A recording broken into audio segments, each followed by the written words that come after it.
I'm Julie Kohler, host of the White Picket Fence podcast.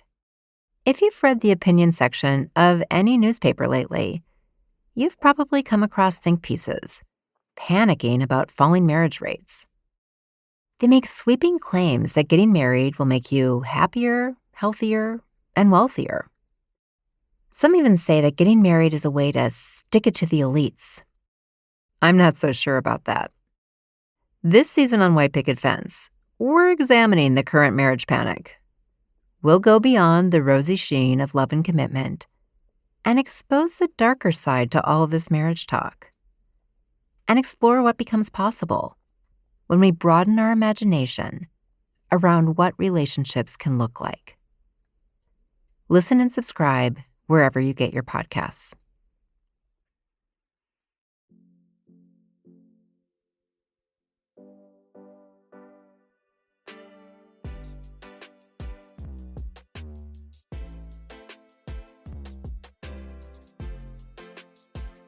Hey Brown Girls, Ashanti here. I'm your host for the Brown Girls Guide to Politics. Today, we're bringing you the final episode of this mini-season.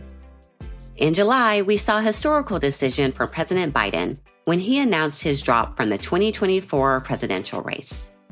Today, we're going to talk about the increasing stakes of this election and zooming in on the projected impact of third-party candidates as we get closer to Election Day.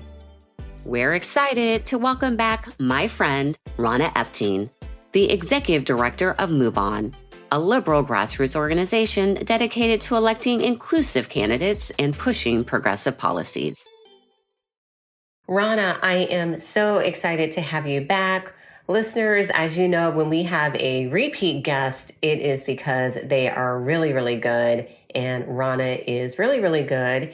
And if you haven't listened to her original episode, I'm not going to shame you, but I'm kind of going to shame you. Go back and listen to it. But Rahna would love just to have you introduce yourself for anyone who may not be familiar with you. Yeah, well, thank you, Ashanti. I'm so happy to be here. I'm Rahna Epting. I'm currently the executive director of MoveOn, but I've been in this work to try to help our country function for people for a long, long time. And I am most proud to be supporting and leading MoveOn and the work that we do as a progressive political campaigning organization across the country. MoveOn is such a powerful organization.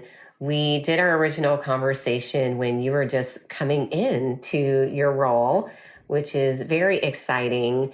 And I do want to talk about how you have said from an early age, you just had a strong sense of agency and responsibility to sculpt the society you live in.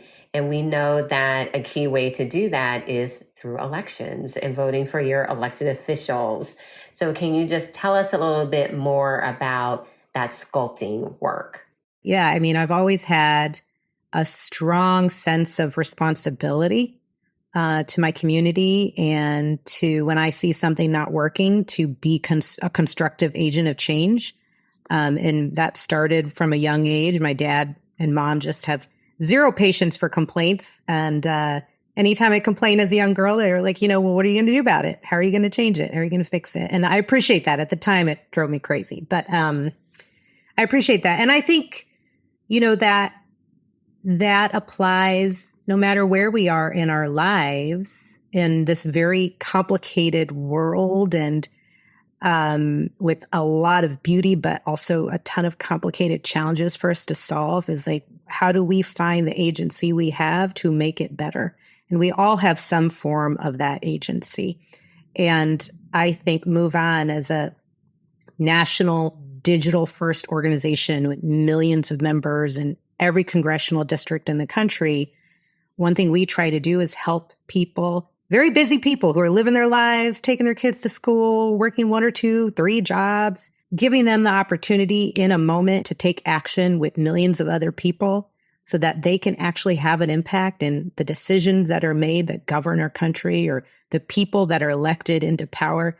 I think that is a beautiful thing. And that is literally why I signed up to be a MoveOn member over 20 years ago. I'm dating myself.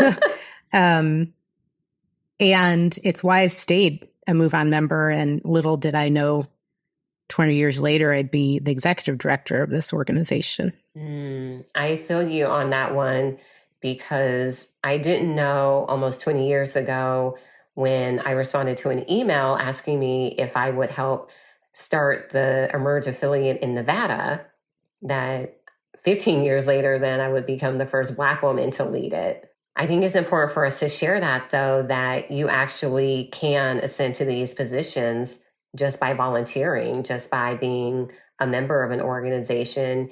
You don't have to have the political connections, the family history, that huge network, in order to lead a national political organization. Very true. So I do want to dive into this crazy election year that has been 2024. So much has happened over the past few weeks.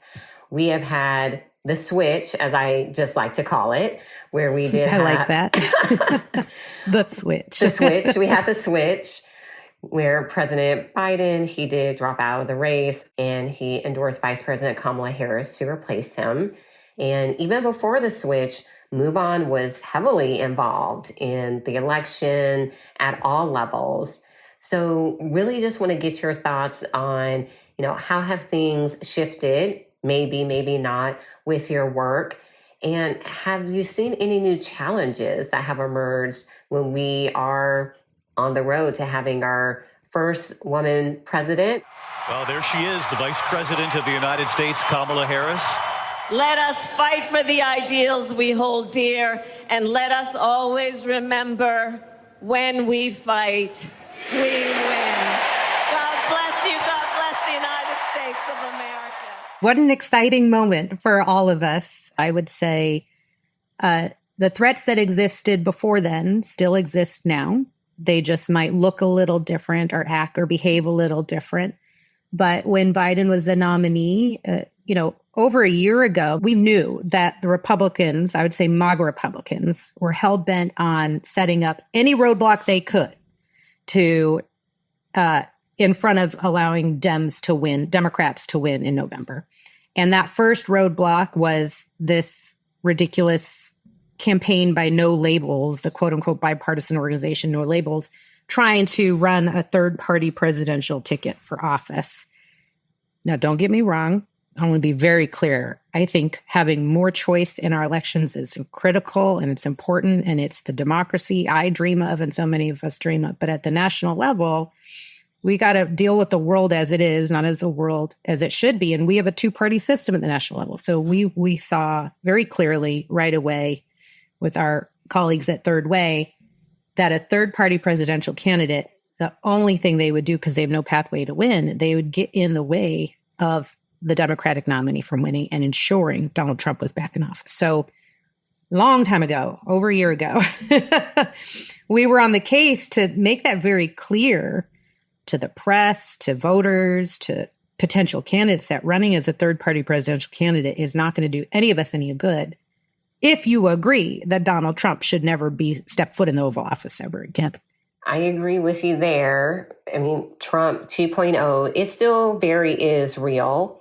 And, this threat from third-party candidates, is still real too. There are several who are on the ballot that people will be able to vote for. And from what you're seeing, has there been like a shift in third-party momentum ever since the switch? I know for me, I'm seeing a lot less in the press, but we also know that's because Vice President Harris is filling out stadiums and air hangers at her rallies, which are not AI generated, everyone. Those are very much real. We hear about Trump's meltdown because his ego is fractured. He does not know how to deal with a powerful woman. We have seen that, it is just who he is. But just wondering for, some of those voters who are still thinking about third-party candidates, is that still coming up in the work that you're doing? It sure is. And any time a third-party candidate has tried to run for president, it comes up in the work and it's made an impact. And in 2016, that's how we ended up with Donald Trump. Jill Stein ran as a third-party candidate. She picked off a a significant enough amount of votes to ensure that Hillary Clinton didn't get 270 electoral votes. And we don't want to make that same mistake again. This happened with Ralph Nader, and I'll admit it. I volunteered for Nader. I was a Nader Raider. I was straight out of college or finishing college and was an environmentalist and someone who believed that money in politics was a problem. He was a breath of fresh air to me, but I did not understand at the time the impact of my vote. I just was making a vote based on what I believed, and I was leaving the strategy aside. The other thing I would say is George W. Bush is no Donald Trump. Like, he wasn't great, and I did not like him, and I thought he was awful, but he wasn't trying to undermine the very sanctity of American democracy itself. He was doing a lot of bad things, but he wasn't ripping that out. So I guess to your point, there's a lot of third-party candidates. They were popping up under a Biden-Trump rematch because there was low voter enthusiasm for either of the candidates. So they're presented an opportunity to leverage that enthusiasm. And you had Robert F. Kennedy Jr. putting his flag down and running as a third-party candidate, but funded by Donald Trump's biggest donor, Tim Mellon, which is interesting. You had Jill Stein putting her hat in the ring and Cornell putting his hat in the ring. And I would say RFK Jr.'s numbers were concerning, but as the year went on, and then once we saw Harris as the nominee, we're seeing their numbers drop. And that is because the enthusiasm gap is all but gone. And I think people are genuinely excited for Harris Walls. Like, they're presenting a vision. So I think that we'll see third-party saliency decrease in the presidential as we move forward. But make no mistake, they are still quite a threat to the November election outcome. And any third-party presidential candidate, a vote for them is strategically the same as a vote for Donald Trump. And that's the problem that we have to tackle. Because I know there's a lot of good people who are trying to just do the right thing and do good things. They're not trying to vote for Trump in making that decision, but the impact will be actually helping him get back in the White House. Absolutely. And I know there's people who get, upset when we say that. I was actually on a call, and it was really, I'm going to keep it real with you all, really, really unfortunate for me to hear a prominent Black woman influencer just say that she was telling people just not to vote, like not to vote for any of them. And then there was a different influencer who chimed in and said, that's a vote for Trump, and they started disagreeing about it, but I agreed with the other influencer. They want for people to stay home. And that's how a lot of these elected officials at the state and local level get into office, because of that apathy. And I really want to bring in a conversation that we had with a previous guest. So we spoke to a voter engagement researcher who focuses on Black voters in Georgia. She's with New Georgia Project. And she was saying that third parties weren't really a factor. And she predicted that interest in third-party candidates would decrease among Black voters, but might increase with white voters.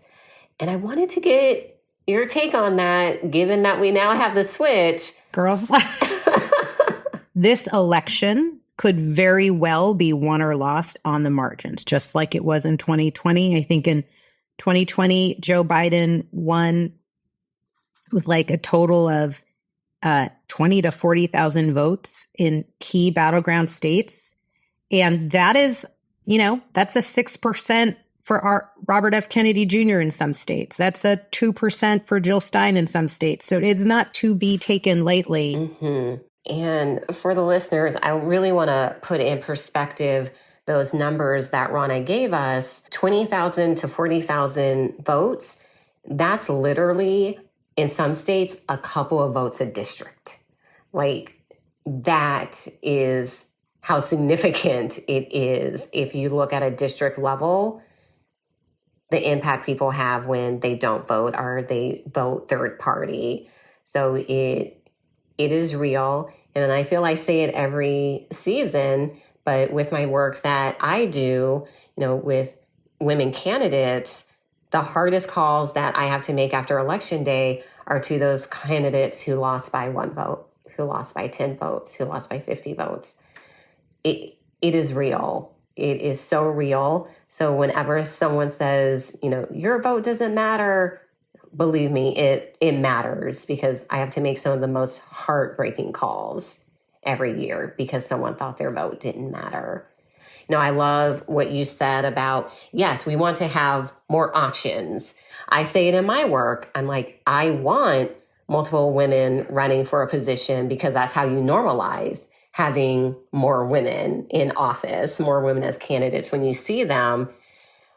But was there anything that we really need to note that is drawing people to these third parties, that is telling us something about the current state of American politics and our democracy? As much as I was on the Biden train, and to be clear, I did not agree with him on everything. I was very, very upset with him on some things, but for the most part, I thought he was a great candidate. Both of these guys, Trump and Biden, were old news. And I think the vast majority of us can agree that we want more youthful, vibrant, diverse options when we go to vote. And it's time for a new bench of folks to be running for office, especially the presidential election. So yeah, I think that was a real concern. And there were some folks within the pro-democracy Biden coalition that have serious grievances over Biden's policy in Gaza or around immigration. There were some disaffected voters, to be honest. And if you're unhappy for any reason, but you still want to engage civically and state something, then, these third-party candidates were looking to leverage that opportunity, to leverage that unhappiness, and to say, hey, come over to my team. I think that the more people learn about these third-party candidates and how extreme Robert F. Kennedy's agenda is, for example, the less likely they will vote for them. Or the fact that Cornel West is being significantly helped by Republican operatives to qualify for the ballot. Or the fact that Jill Stein is in the hands of Putin and Russia, the less likely they'll vote for her. There is evidence that Jill Stein dined with Vladimir Putin and his team. There's actual photographic evidence. She joined Michael Flynn, who is a MAGA extremist, as the only other American to sit down with Putin at this dinner in 2015. There are newspaper reports of this. She spread misinformation around President Biden's historic investments in climate and infrastructure. She even falsely blames Biden rather than Trump, Trump's MAGA justices for overturning Roe v. Wade, which in my opinion is like complete blasphemy. Everyone knows these are Trump's appointed Supreme Court justices. All three of these candidates, to be clear, they know very well they can't win the presidential election, but they're saying something very different to voters. And I think that should cause genuine question around their intent and their motivation here, that any of these guys could be the reason Donald Trump ends up back in the White House. And that is a significant threat to Black Americans in this country. And we all know that. But I think that the challenge remains is that a vote for a third-party presidential candidate is not a vote that will help that candidate win. It's a vote that actually will help Donald Trump win. So the math is the same no matter who you slot into the third-party presidential slot.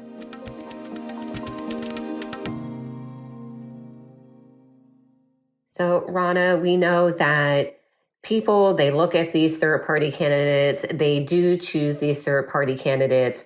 One of the reasons is that they do want more options, different options at the federal level. And we have seen so many countries evolve beyond the two-party system, where some have dozens of parties. That could be us one day. We are very much a young democracy, almost 250 years at this point. So for people who are looking for those different options, who are excited about the opportunity to have more options at the federal level, what do you say to them about how can we get there? Yeah, well, first I'll say completely valid concern and desire. And I think it's shared by millions of people in this country. And I have two answers. Number one, I think one of our most strategic and powerful third parties in this country is the Working Families Party. And I've worked alongside them for years. They have a really smart strategy to build power for a working families agenda and party throughout this country. And they don't just do it willy-nilly. They have the theory of change in everywhere they go. So you have states like New York or Arizona where they actually have a working families party ballot line. And they actually run candidates that win. So I would join or support Working Families Party because they're a strategic institution that is going about this in a way that builds genuine power for third parties as opposed to operating as spoilers in different races, which is not what I think most American voters want. They don't want to be a spoiler. They actually want a theory of change and the ability to win. And so that is the Working Families Party to me. And it's all about an agenda that supports working families. I don't know how you can say no to that. And then I'd say at the national level, if you want to create a multi-party system at the presidential level, what you're basically saying is that you want to significantly revamp the way the election system works and the party system works. That's not a transactional change. That's a transformational change at the national level. And the only way to do that is to work within the system that exists today. And I think there is clearly one party that believes in strengthening and improving democracy and how it works, and that is the Democratic Party. And that's why so many pro-democracy groups have been working with Democrats and some Republicans for so long. But today's Republican Party, the MAGA Republicans, do not have a pro-democracy agenda. If you look at Project 2025, they're literally trying to strip away, the right to vote for so many people. They're literally trying to create minority rule and install loyalists, et cetera. That is not democracy. So I think really the answer is electing a supermajority of Democrats to the House and Senate and the presidency around an agenda to strengthen and protect American democracy and make it more functional.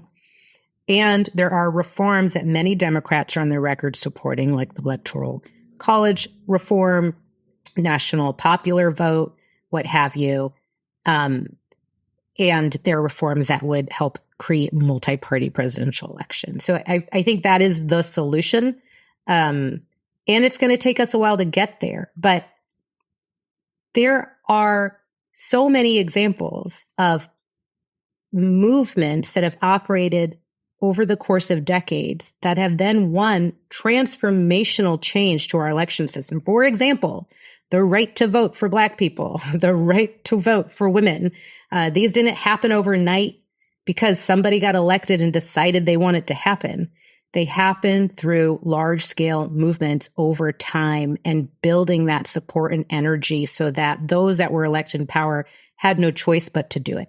And I think that is completely feasible, but it's not going to happen overnight. People need to engage and participate and be patient and continue to push. So until that happens, we need to be clear about what the impact of a third-party vote is. And if people still decide to do that, that is their choice. They live in a free country for now.